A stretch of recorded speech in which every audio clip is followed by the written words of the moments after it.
Hola, ¿qué tal? Buenas tardes. Bueno, muchas gracias a todos los que estáis aquí.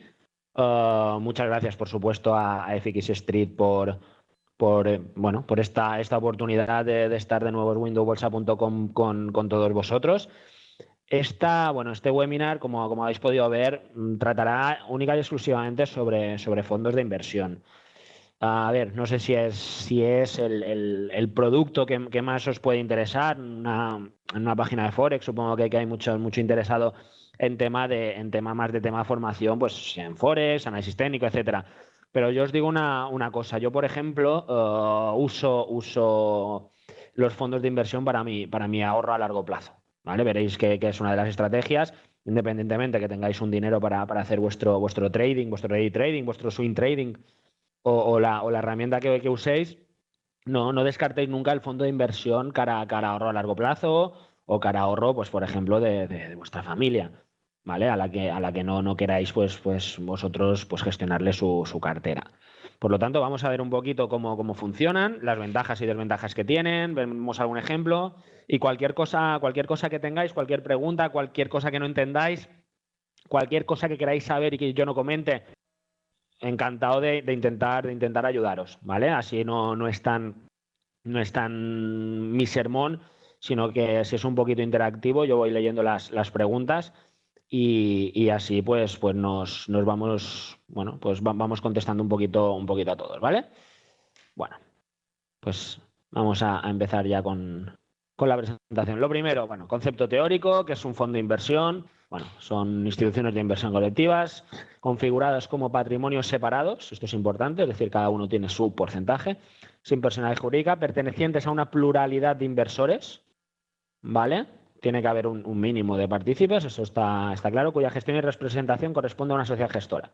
Pero hay una gestora que compra y vende los activos, que cuida de los libros, etcétera, etcétera, que ejerce la facultad de dominio sin ser propietaria del fondo. Los propietarios pues son los partícipes que veremos después y cuyo objetivo es la captación de fondos, de bienes o derechos, ¿vale? Del público para gestionarlos e invertirlos en bienes, derechos, valores, etcétera, ¿vale? Es decir, es una cartera de activos gestionados por una gestora y esa cartera pues es de un porcentaje pues de sus partícipes que tienen derecho a cobrar los rendimientos o las pérdidas en función de ese porcentaje que tengan, ¿vale? Esto es lo que dice la definición, ¿vale?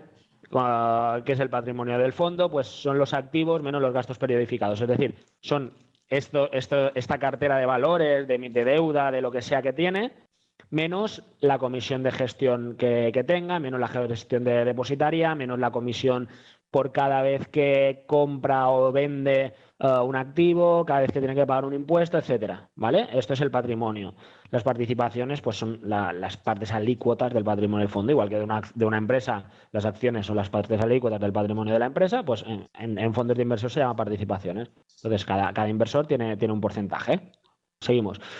Bueno, los partícipes, como os he dicho antes, pues es cada uno de la gente que aporta dinero al fondo de inversión, ¿vale? Puede ser persona física o jurídica. Bueno, dejamos esto un poquito. Bueno, los partícipes ya lo he dicho. Valor liquidativo, esto sí que es importante porque es el precio del fondo, ¿vale? Uh, es el patrimonio que hay en el fondo, que pues, es los activos que tienen, con la revalorización que tienen, menos los gastos que tengan, entre el número de participaciones, ¿vale? Pues cada participación tiene un precio, y esto es importante porque es el precio al que se compra, el precio al que se vende, es como las acciones que tienen su precio de cotización, pues el valor liquidativo es lo mismo, pero en fondos. ¿Qué pasa? En una acción, pues tenemos cada segundo un precio, cada vez que hay un cruce de precios, pues nos marca el último precio. En fondos de inversión lo normal es que la periodicidad sea diaria, ¿vale? Y en base a eso, pues lo que digo, son se hacen las compras, las ventas, los tres pasos, ¿vale? Bueno, quién es la gestora y quién es la depositaria, pues es un poquito quién hace la gestión, etcétera, y la depositaria, pues además de tener depositados los activos, tiene que ejercer un poquito de control. Bueno, vamos ya un poquito con el tema, las ventajas que tiene. Bueno, empezamos por diversificación. Si comprando acciones, ya os digo que esto es solo válido, es válido para inversión a largo plazo. Cada uno de vosotros que para swing trading o day trading no se puede usar un fondo de inversión. Pero, ¿qué ventaja tiene el fondo? Diversificación, porque puede invertir en cualquier tipo de activo, ¿vale? Podemos tener nuestra cartera de fondos a largo plazo en dinero, en depósitos o en letras, lo podemos tener en bonos en deuda pública, o lo podemos tener en acciones, lo podemos tener en deuda corporativa. Hay fondos para todos los gustos, hay fondos mixtos, etcétera. ¿Vale? Por lo tanto, podemos ver fondos defensivos, ¿vale? Fondos que nos van a proteger el capital, nos van a dar una rentabilidad. Los fondos defensivos son los de renta fija en principio. Ojo a la renta fija porque bueno, tiene su riesgo y no toda la renta fija es segura. Ya hace un par de meses ofrecimos un webinar aquí en FX Street que hablábamos de los riesgos de renta fija. Mucho cuidado y ahora con la burbuja de deuda más que nunca. Pero bueno, la renta fija a corto plazo es muy defensiva. Hay fondos más arriesgados, más atacantes, que digamos que son los de renta variable. Y hay fondos ya mixtos o flexibles que tienen un poquito de todo, ¿vale? Que tienen, pues puede haber de renta fija y con algo de variable, puede haber de retorno absoluto, puede haber de libre inversión, ¿vale? Estos fondos, pues, en momentos pueden intentar defender y en otros momentos pueden intentar atacar, ¿vale? La imagen de este portero, pues, Rogerio de Ceni tirando una falta, ¿vale? No sé si os gusta el fútbol los que estáis ahí, pero bueno, ese es un ejemplo un poco, pues, futbolístico de lo que son los fondos. Evidentemente con acciones esto no lo podemos hacer. Para defender pues tenemos que ir a depósitos, tenemos que ir a renta fija, etcétera. Pero en cambio con fondos podemos ir a defender cuando vienen mal dadas. Aparte, geográficamente, pues con acciones, pues cada uno tiene su capital y cada uno tiene su límite e incluso sus conocimientos o su acceso al mercado. En cambio, vía fondos podemos invertir en cualquier país del mundo, en un conjunto de países, podemos invertir en cualquier moneda, ¿vale? Una forma, por ejemplo, de invertir en dólares, ahora, ya hace unos cuantos meses que ha cogido tendencia, pues una de las formas es comprar un fondo de deuda pública a corto plazo en dólares, ¿vale? Por lo tanto, pues es una forma barata y transparente de comprar dólares. Ojo, otra ventaja, podemos comprar fondos de Estados Unidos, si queremos en la bolsa americana, pero no creemos en el dólar, podemos comprar fondos cubiertos. Que el mismo fondo haga una cobertura de divisa, ¿vale? A lo mejor en dólares no tiene mucho sentido, pero en yenes tal vez sí. En yenes, pues a lo mejor tener en bolsa japonesa sin el riesgo de una devaluación del yen, pues puede ser una gran alternativa. Evidentemente con acciones, pues eso, tenemos que buscar una cartera de acciones japonesas, buscar opciones para cubrirnos o forex para cubrirnos, que es un poquito más de follón. Evidentemente también podemos diversificar por sectores, para todos los gustos, de farmacia, tecnología, de financiero, de turismo, de materias primas, de inmobiliarias, ¿vale? Entonces, una forma, por ejemplo, de acceder al mercado inmobiliario sin tener que pagar un dinero, sin tener que hipotecarse, sin tener gastos periódicos, sin tener dolores de cabeza por los inquilinos, pues es comprar un fondo de empresas inmobiliarias, ¿vale? O sea o una SOCIMI que están resurgiendo. No es bien un fondo, pero bueno, la operativa es similar. ¿Vale? A ver, yo estoy metiendo aquí el rollo, lo repito, cualquier pregunta os lo agradecería incluso para que así pues sea un poquito más dinámico. ¿Vale? Bueno, liquidez. Cuando hablo de ventajas de liquidez, si lo comparáis con Forex o con acciones, pues no es tan líquido, ni mucho menos. Sería en vuestro caso, sería una desventaja. Sin embargo, cara a otros activos, cara a, por ejemplo, pues comprar petróleo físico, cara a comprar oro físico, cara a comprar inmuebles físicos, evidentemente la liquidez es brutal. Lo que os decía antes, por ejemplo, de los inmuebles, si yo ahora creo que los inmuebles en España subirán y además creo que solo subirán los inmuebles grandes, los inmuebles tipo hoteles, tipo centros comerciales, y quiero un fondo de estos, además de, evidentemente, poder acceder cuando tenéis mucho dinero, no podríais, en el caso que veáis un cambio de tendencia, en el caso que veáis una pérdida de soporte, que también los hay en fondos, pues podéis salir simplemente dando una orden a la gestora, ¿vale? O a la comercializadora si es una gestora extranjera. Correcto. Además, ya de por sí, los fondos tienen por ley que tener una liquidez. Es decir, imaginaos que esto pasó hace unos años, cuando en plena crisis inmobiliaria, había fondos inmobiliarios, ¿vale? No fondos de empresas inmobiliarias. Esto hay que ir a fondos que tengan un valor liquidativo y una liquidez, los hay que no. Entonces, había fondos inmobiliarios que, claro, bajaron los precios, el gestor de fondos no podía vender los inmuebles y hubo un corralito, ¿vale? Fue bastante conocido en su momento. ¿Qué pasa si compramos fondos con valores cotizados?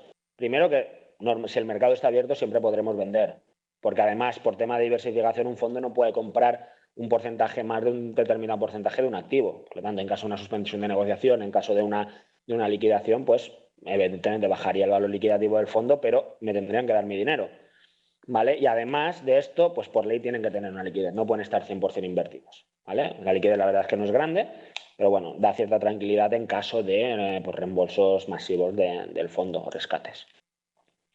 Bueno, para quien esto es muy frecuente, ¿no? Ostras, para perder dinero lo pierdo yo, o yo no sé qué hace el gestor, o el gestor invierte lo que más le interesa, o el gestor pues invierte por intereses de la gestora, no mira si está bien o está mal, o el gestor es malo. De todo esto hay un poco de verdad. Hay fondos muy malos, hay fondos de entidades que ves claramente que la cartera del fondo pues está sesgada hacia los intereses, hacia coger posiciones en determinadas empresas, por ejemplo. Perdón. Pero ¿qué pasa en estos casos? Es muy fácil. Es muy fácil ver lo que está haciendo el gestor. ¿Vale? Tanto en la web de la gestora, que tenemos toda la documentación legal, que tenemos gráficos, que tenemos rentabilidades, podemos seguirlo, como en páginas externas. ¿Vale? Tenemos la web de la CNMV, con sus hechos relevantes, igual que una acción, con sus folletos, etc. Tenemos webs, después si nos da tiempo veremos un ejemplo, en el que nos explica pues incluso la cartera que tiene el fondo, ¿vale? Vemos este fondo, pues que vemos que tiene un 8,41% de Unit Ford, un 5,60 de CFE, ¿vale? Es decir, tenemos acceso a absolutamente todo, es muy transparente. Tenemos acceso, evidentemente, a las comisiones, tenemos acceso a gráficos, ¿vale? A ver si luego nos da tiempo y vemos en la web que yo normalmente miro los fondos. Fiscalidad. La semana pasada en FX Street hicimos un webinar sobre fiscalidad y uno de los patas más, desde luego, uno de los productos más diferentes en cuanto a fiscalidad pues son los fondos de inversión, ¿vale? ¿Por qué? Bueno, antes de empezar, porque esto es, digamos, es un tema aparte, ¿hay alguna pregunta de todo lo que he dicho antes? ¿Alguna aclaración? ¿Algo que no estéis de acuerdo? Bueno, la fiscalidad, ¿en qué se diferencia los fondos de cualquier otro producto? El primero, los traspasos no tributan. ¿Qué es un traspaso? Es vender un fondo y reinvertir el dinero en otro, ¿vale? Es decir, yo tengo acciones de Telefónica con una plusvalía de 200 euros y compro Santander, pues de esos 200 euros tengo que pagar Hacienda, en fondos no, ¿vale? Y además, importante, el fondo en sí tributa solo al 1% en impuestos de sociedades. Es decir, las plusvalías que tenga el fondo, ¿vale? Si un fondo tiene Telefónica y cambia Telefónica y vende Telefónica con 2.000 euros de beneficio, de esos 2.000 euros solo paga un 1%. Es exactamente la misma tributación que las mal vistas SICAPs. Al final, cualquier persona, cualquier inversor puede tener su SICAP, que es una cartera de fondos de inversión, ¿vale? Por lo tanto, los activos, igual que una SICAP, tributan el 1%, podemos traspasar entre fondos, cosa que las SICAPs no todas se pueden hacer, y cuando rescatamos definitivamente, no cuando lo reinvertimos, sino cuando nos llevamos un porcentaje de ese fondo o todo, tributamos como ganancia patrimonial, ¿vale? Es decir, del 20 al 24% este año, ¿vale? Esta no tributación en traspasos, también mucha gente dice, bueno, es que cuando yo hablo, digo, sí, vale, no pago impuestos en traspasos, pero algún día lo sacaré y todo la plusvalía que tengo acumulada tendré que pagar. Cierto. Pero esto no es solo ahorrármelo hoy para pagar mañana, ni mucho menos. Primero, bueno, esto, convertir ganancias de menos de un año en más de un año, esto era hasta 31 de diciembre de 2014, porque ya sabéis, sobre todo si hacéis day trading, que es day trading, que las plusvalías generadas en menos de un año tributaban al tipo marginal. Es decir, no iban en su momento 21 o 27, sino que podían ir hasta el 56% dependiendo de tu comunidad autónoma. Por lo tanto, con fondos, pues podías esperar a sacar el dinero cambiando de activos, pero sin tributar a tipo marginal. Como este año ya no está, esto no lo tendremos en cuenta. Pero sí podemos elegir el periodo de generación, ¿vale?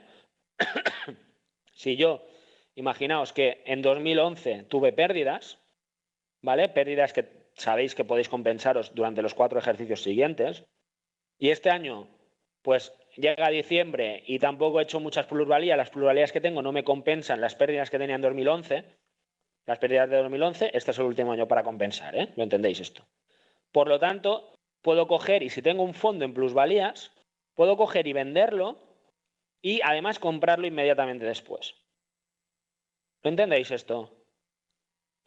Esto no os liéis con los 2 meses antes y después para hacer minusvalías, ¿vale? Lo que no podéis comprar 2 meses antes y 2 meses después son el activo que hacéis pérdidas, no el que hacéis plusvalías. El que hacéis plusvalías lo podéis comprar al mismo momento, ¿vale?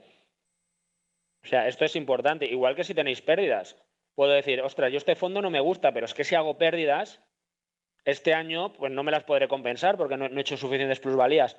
Pues lo pongo en fondo monetario si no creo que las acciones vayan bien y espero al año siguiente y lo vendo. Entonces ya tengo más margen, ¿vale? Esto, los fondos es el único activo que me lo permite, sin asumir riesgo, porque en acciones también puedo esperar, pero claro, si baja la acción, pues me fastidia. En cambio, en un fondo no. Yo puedo pasar a un fondo conservador. Puedo salir de ese fondo que quiero vender porque mi estrategia me da venta, pero como mantengo el dinero dentro del fondo, ya tributaré cuando yo quiera, ¿vale?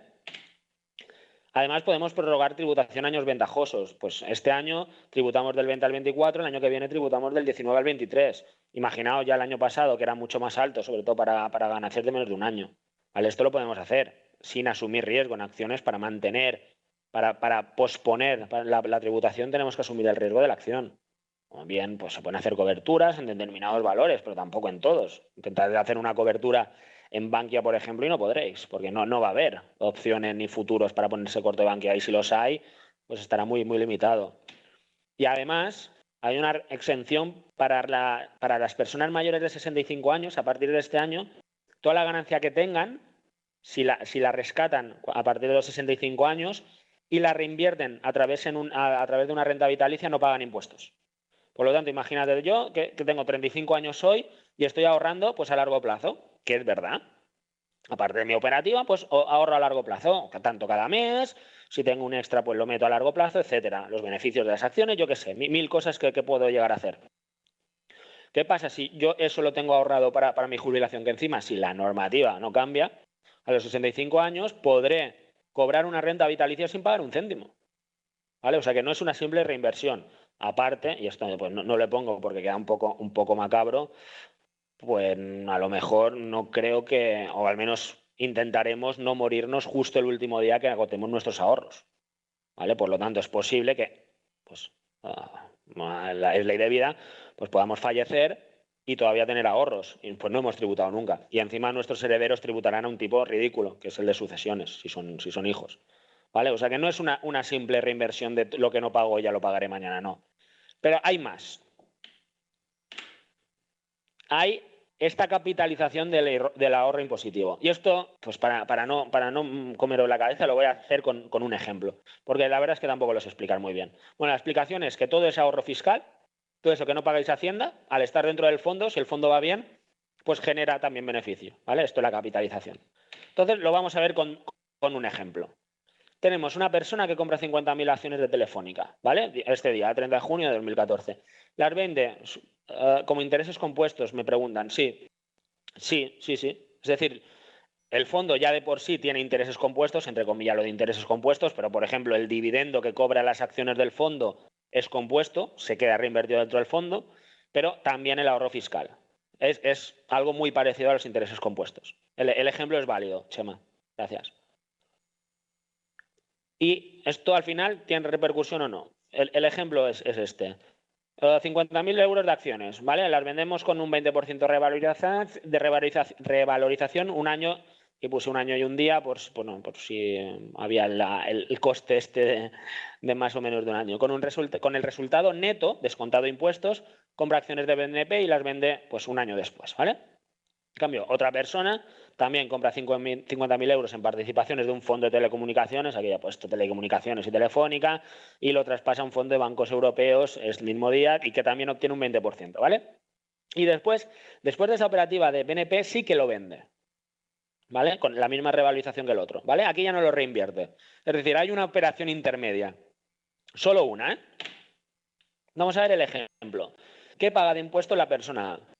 Pues tiene una revalorización del 20%, por lo tanto, da un beneficio de 10.000 euros, ¿vale? IRPF, pongamos al 22, ¿vale? Pues tributa 2.200 euros, ¿correcto? De 10.000 euros, pues 2.200. ¿Qué reinvierte? Neto, 57.800, ¿vale? Es decir, los 60.000 menos los 2.200. También tiene una revalorización del 20%, pero no la tiene sobre 60.000, sino que la tiene sobre 57.800. Por lo tanto, vende con 69.360, el resultado es 11.560 que también tributa. En este caso, pues he puesto 21 porque es un año después y la tributación puede ir cambiando. ¿Vale? Ya he intentado que no sea tan... Claro, si aquí voy subiendo tributación, todavía la ventaja para el fondo es mayor. Bueno, esto después de toda esta operativa nos da un neto de 66.932, es decir, de un beneficio de 16.932 euros. Vamos a ver qué le pasa a la misma persona que ha hecho la misma operativa con fondos. ¿Vale? La diferencia en la primera operación, en la primera venta, es que no tributa. ¿Vale? Por lo tanto, la reinversión no la hace de 57.800, sino que la hace de 60.000. ¿Vale? Si esos 60.000 tienen un beneficio del 20%, pues tiene 72.200 por los 69.360 que tenía el anterior. ¿Vale? Ahora, de estos 12.000, tendrá que tributar por los 12.000. ¿Vale? Antes, el anterior tributaba por 11.560. Este ya tributa por 12.000. ¿Vale? Mentira, por 12.000, por 22.000, ¿eh? Aquí está mal. El resultado, vale. Resultado fondo bancos. Aquí el RPC de tecnología más de telecomunicaciones más bancos. Aquí pues es 22.000, ¿vale? Los 4.620 es el 21% de 22.000, no de 12.000, porque ahora sí que tendremos que tributar por lo anterior. Pero aún así, fijaos que el beneficio fiscal, el beneficio total es de 17.380 euros. Es decir, he ganado casi 400 euros más con una simple operación intermedia. Imaginaos si estoy años, ¿vale? Imaginaos además que pensad que las bases imponibles las bases del ahorro van subiendo a medida que más gano, ¿vale? Como no gano, si tengo pues otro dividendos de otras acciones o plusvalía de otras acciones, también me ayuda a que no me suba la base imponible, ¿vale? Por lo tanto, fijaos, una operación lo más simple y lo menos beneficiosa para el fondo que he podido, le sacamos ya 400 euros, ¿vale? Y ahora una diferencia brutal, que en realidad con acciones también se puede, ¿vale? Pero bueno, vamos a hablar de la tributación residual del rescate de beneficios. Hay mucha gente que dice, yo a largo plazo, en vez de fondos de inversión, compro acciones, porque además me pagan dividendo, ¿vale? En primer lugar, el dividendo, pues lo pueden anular de un día para otro, véase Santander hace un mes, o hay que tener en cuenta que todo lo que paga de dividendo una acción lo descuenta del precio, ¿vale? Por lo tanto, es lo comido por lo servido. Además, tema fiscalidad. Vamos a ver otro ejemplo. Esta persona compra acciones de Santander por 50.000 euros y que le paga un 3% anual de dividendos, ¿correcto? Y otra persona compra 5.000 euros en un fondo de bolsa española. Compra 5.000 euros, no compra 5.000 participaciones a 10 euros por participación, ¿vale? Este compra 50.000, pues este también, ¿vale? 10 por 5.000 son 50.000. Y a los 12 meses obtiene una rentabilidad del 3% y la quiere reembolsar, ¿vale? Vamos a ver cómo tributa el de los dividendos. Pues compra 50.000, cupón del 3%, dividendo del 3%, 300 euros al 20%, ¿vale? Poniendo la tarifa más baja. ¿Vale? ¿Qué pasa al de los fondos? Ojo que este es un cálculo más enrevesado. Vamos a ver. La compra del fondo es de 50.000, igual que la otra. Para esto, ¿qué hacemos? Compramos 5.000 participaciones a 10 euros. ¿Correcto? Entonces, cada participación, o el fondo en sí, se me revaloriza un 3%. Es decir, cada participación me va a pasar a valer 10,30, igual que una acción cuando se revaloriza. ¿Correcto? Yo sigo teniendo 5.000 participaciones, pero a 5,30. A 10,30, perdón. Entonces rescato 1.500 euros, como este, ¿eh? Lo mismo, el 3% de lo que aporte. Que pongamos que es el beneficio. Pues rescato 1.500 euros. Yo en realidad, ¿qué estoy rescatando con estos 1.500 euros? Pues estoy rescatando 145,63 participaciones a 10,30. Correcto. Entonces, yo estoy sacando 1.500, no sé si se ve bien, que son 145,63 por 10,30. Pero en realidad, ¿yo cuánto compré? Yo compré las mismas 145,63 participaciones a 10 euros. O sea que compré 1.456,3 euros. El beneficio son estos 44 euros que vemos aquí. 20% de 44, pago 9 euros a Hacienda. Vía dividendo he pagado 300 euros. Además, vía dividendo, no os lo olvidéis que había una exención fiscal de 1.500 euros el año pasado que se ha eliminado. Por lo tanto, vamos a tener que pagar desde la primera peseta. Y además, no nos lo podemos compensar con ganancias de acciones, ¿vale? Solo, y esto también a partir de este año, solo un 10%. ¿Vale? Si yo gano 300 euros con dividendos y he perdido 1.000 euros con acciones, solo me puedo compensar 30 euros. Correcto. Perdón, me puedo compensar 100, ¿eh? El 10% de las pérdidas. ¿Vale? ¿Alguna duda con esto? ¿No? Bueno, pues seguimos. ¿Vale? Si hay alguna duda, pues yo encantado, ¿eh? Perdón. Si veis que dejo de hablar, llamad a una ambulancia, que estoy... Es broma, ¿eh? Bueno, vamos a ver estrategias básicas de fondos. Ya os he dicho que yo uso los fondos pues para estrategia a largo plazo, pero también lo puedo hacer a corto, ¿vale? A corto para ahorro. No es lo mismo que a corto plazo con hacer day trading, claro, es corto plazo. Pero bueno, no es un ahorro que necesite al momento, ¿vale? Entonces, ¿qué puedo hacer si tengo unos ahorros que calculo que puedo usarlos en menos de un año? Es decir, que es un gasto periódico pero no mensual. Pues un IBI, un seguro, una pequeña reparación, ¿vale? Pues yo para eso tengo que tener un pequeño colchón, ¿vale? Veréis que aquí hay 4 estrategias diferentes, 4 compartimentos diferentes de lo que creo que tendría que ser un ahorro, ¿vale? Entonces, esto que es a plazo inferior a un año, pues sería en fondos de renta fija solvente en euros a muy corto plazo o depósitos. Es decir, algo que no tenga riesgo o que tenga mínimo riesgo. Aquí siempre habrá que actualizar esa cantidad. ¿Por qué? Porque a lo mejor un mes he gastado mucho y tengo que poner más colchón, o bien porque estoy ahorrando más en esto, ¿vale?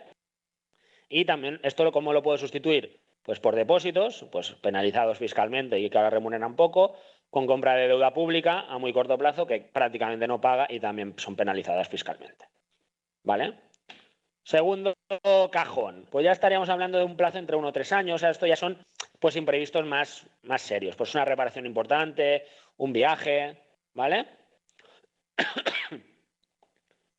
Aquí, ¿qué fondos usaríamos? También defensivo, ¿vale? Usaríamos fondos de renta fija, podríamos incluir algo de renta variable, ¿vale?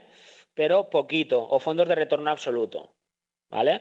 Cuando hablo de fondos de renta fija o variable mixta, también puede ser un 90% en fondos de renta fija a corto plazo y un 10% en un fondo puro de renta variable. No hace falta que el fondo sea mixto, ¿vale? ¿Qué tenemos que ir con cuidado? Pues la parte de renta variable, evitar bajadas fuertes del mercado, es decir, poner un stop imaginario o mental, porque en un fondo no me puedo poner stops, ¿vale? A la mínima que cambie la tendencia, ¿vale? Entonces, pues ir acumulando más en renta fija en tendencias negativas. El producto sustitutivo, pues sería deuda pública y corporativa a 3 años máximos de plazo. También o pagará menos o la deuda corporativa, por ejemplo, suele pedir unos mínimos de 50.000 euros. Cada bono vale 50.000 euros. Normalmente, ¿eh? Los hay de 1.000 también, igual que deuda pública, pero la mayoría son a 50.000. Por lo tanto, pues tenemos más problemas para esto. Evidentemente, a 3 años descarto los depósitos. ¿Vale? Tener un depósito a más de un año y renovando, pagar impuestos que me paguen una miseria, pues es una locura. ¿Vale? Es tirar el dinero. La estrategia 3, que es la que es a largo plazo, estamos hablando de entre 3 y 10 años, esto ya son cambios sustanciales que necesitemos, pues porque queremos abrir un negocio, porque me han echado, porque mis hijos ya empiezan a estudiar, ¿vale? Esto hay que planteárselo en un ahorro. Aquí, evidentemente, hablamos de cualquier fondo. ¿Por qué de cualquier fondo? Porque en épocas bajistas de mercado tampoco hay que estar en renta variable. ¿La renta variable sube siempre? De media, pues la bolsa mundial sí, pero primero que no son todas las bolsas que suben a largo plazo, que se lo preguntan a Japón, y segundo que no tengo por qué aguantar un caídas del 50% y buscar subidas del 100 para recuperar ese 50. Pues a lo mejor a largo plazo puedo perder un 10 en un fondo o en todos, poniendo que hay un crash bursátil mundial. Eso, si está 3 años en renta fija, ya lo recupero y a una vez que cambia la tendencia, volver a entrar en fondos de renta variable. ¿Vale? Es decir, incluso a largo plazo hay que vigilar, ¿vale? Hay que elegir los sectores y zonas geográficas con más potencial, ¿vale? En España, en época bajista, no había que tener un fondo en bolsa española, ¿vale? ¿Y qué producto sustitutivo tiene? Pues evidentemente las acciones, ¿vale? Pero bueno, yo a largo plazo prefiero fondos, eso es una opinión personal.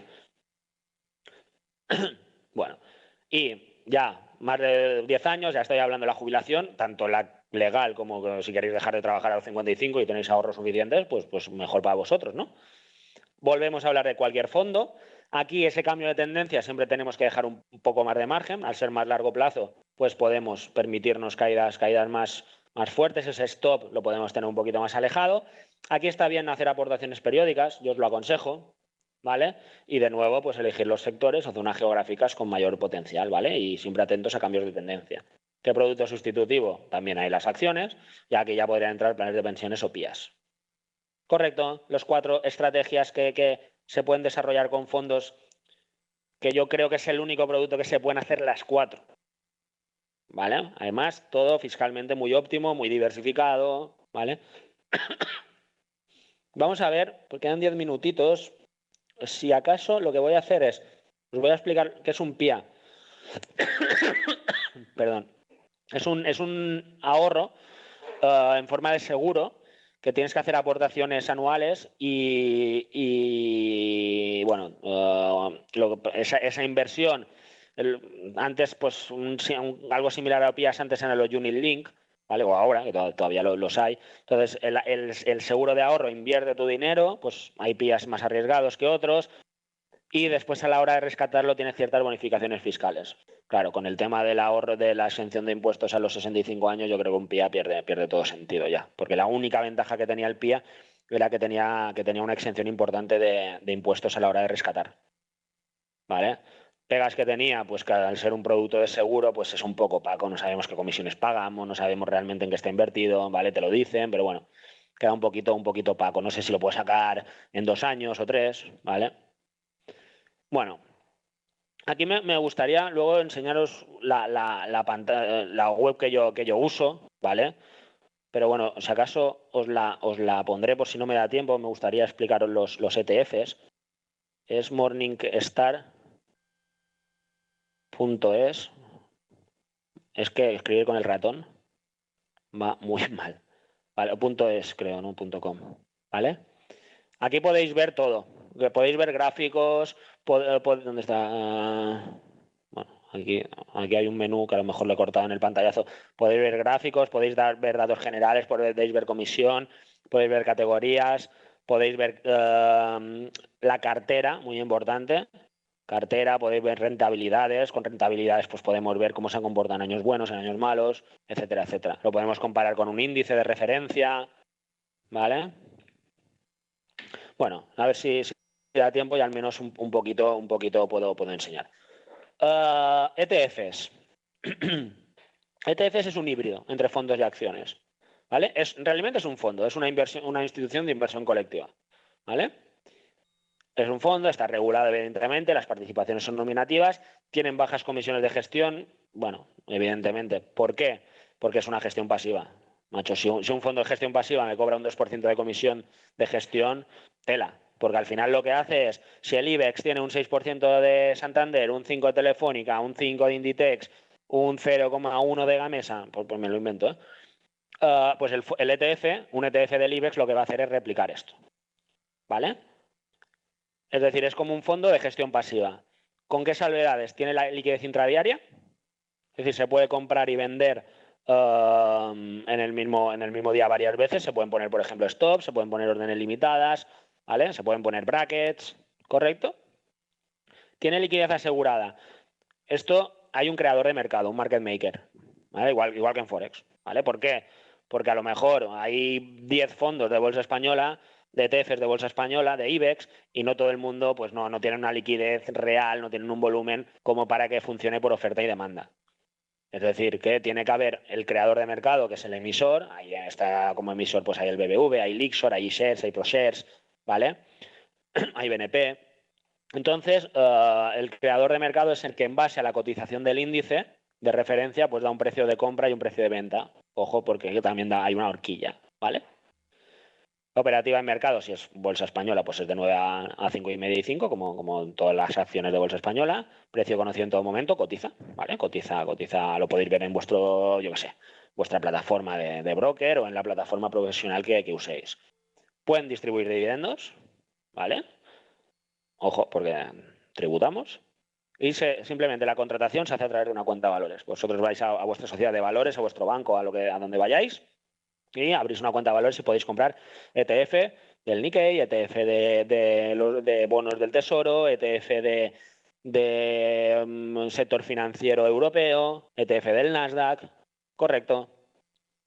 A veces, bueno, ahora veremos. Esto es una comparación entre un ETF de Lixor del IBEX 35. Lixor es la gestora de ETFs ya lo diré, de Societe General, ¿vale? Y su índice de referencia, ¿vale? Vemos que va más o menos clonado. ¿Qué pasa? En IBEX es fácil clonar un índice, ¿vale? Porque las acciones pues son líquidas. Pero, por ejemplo, hay ETFs que replican por 2. Aquí ya es más complicado, porque para replicar por 2 necesitamos producto apalancado. Y no todas las acciones del IBEX podemos apalancarnos. O sí, pero a lo mejor los precios ya varían, ¿vale? También hay inversos, ¿vale? Es decir, si yo tuviera un ETF inverso de IBEX, pues sería algo así, ¿vale? Más o menos. ¿Vale? ¿Vale? Correcto. La línea roja sería el ETF inverso, más o menos. También es más complicado replicarlo porque no nos podemos poner cortos de cualquier acción que haya en cualquier índice, ¿vale? Y también incluso podemos multiplicar por 2 un inverso, ¿vale? O sea, ahí se puede apalancar, pues a veces puede ir bien, pero cada vez que vayamos modificando y buscando cosas más raras en ETF, menos van a replicar, ¿vale? Por ejemplo, ahora que está muy de moda, ¿cómo comprar petróleo? Pues se puede comprar petróleo de forma directa, se puede comprar a través de derivados y se puede comprar a través de ETFs de empresas petroleras, ¿vale? Pero evidentemente no me va a replicar el precio del petróleo. Va a tener cierta similitud, pero no lo va a replicar, ¿vale? Cuanto más raro sea la cosa, pues menos replica. Pregunta José si se está grabando la sesión. Yo creo que sí, si no que me corrijan de FX Street, ¿vale? Pero creo que sí. Ventajas del ETF, la diversificación, ¿vale? Y la operativa y seguimiento. Pues hay liquidez, podemos operar por plataformas, tipología de órdenes. El inconveniente es que la gestión es pasiva, por lo tanto, pues nos dará menos rentabilidad que un buen fondo de bolsas. Por ejemplo, de bolsa española, hay fondos que baten al índice. Tampoco muchos, pero los hay. Y como es fácil de buscar, ¿vale? Y de contratarlo, pues podemos intentar batir al índice. Con ETF no lo batimos, ¿vale? Y la fiscalidad es un inconveniente también porque es la misma que las acciones, no tiene ventajas en traspasos, etcétera, etcétera. Correcto. Y, bueno, quedan 3 minutitos. Si no me dicen lo contrario, si os parece, vamos a ver la página de Morningstar. Vale. Bueno, primero, ¿alguna duda? ¿No hay dudas? Vale. A ver, primero, yo creo que es importante decirlo, yo no tengo ningún interés en tema de Morningstar, ¿eh? No trabajo para ello, no colaboro con ellos, simplemente la plataforma que yo uso, ¿vale? Sé que hay entidades que tienen acuerdos con Morningstar y cuando te dan un folleto de un fondo incluso, pues lo hacen con su logo, pero es de Morningstar, ¿vale? A mí la verdad es que me va muy bien, no hace falta registro, no hace falta nada, ni mucho menos pagar. Te puedes registrar y crear carteras, pero bueno, eso ya es más independiente. Aquí tenéis un buscador y si no, pues vais a buscar rápida de fondos, ¿vale? Aquí en medio. Y pondré, yo que sé, ¿alguien quiere algún fondo en concreto? Y si no, pondré el primero que se me ocurra, ¿vale? Yo que sé. A ver, uno de renta variable para que veamos. Mira, este mismo, Abaco renta variable, que no sé. La verdad es que no lo conozco, por ejemplo. Bueno, es un fondo nuevo, espera, vamos a ver uno que tenga más historial. Vamos a buscar lo que sea de otra gestora, de más. Aquí podemos buscar gestora, yo qué sé. Fidelity Iberia, perfecto. Vale. Podemos bien buscar aquí, por ejemplo, la palabra Iberia, ¿vale? Está pensando con la. Vale, aquí ya lo tenemos. Pues vamos, clicamos en el nombre, ¿vale? Y aquí, ¿qué vemos? En primer vistazo, gráfico general comparándolo con el índice. Además, este fondo fue como un tiro durante una época. Y, a ver, me dicen, disculpa Luis, me he tenido que ausentar. Has hablado de fondos de inversión garantizados, creo que no te gustan.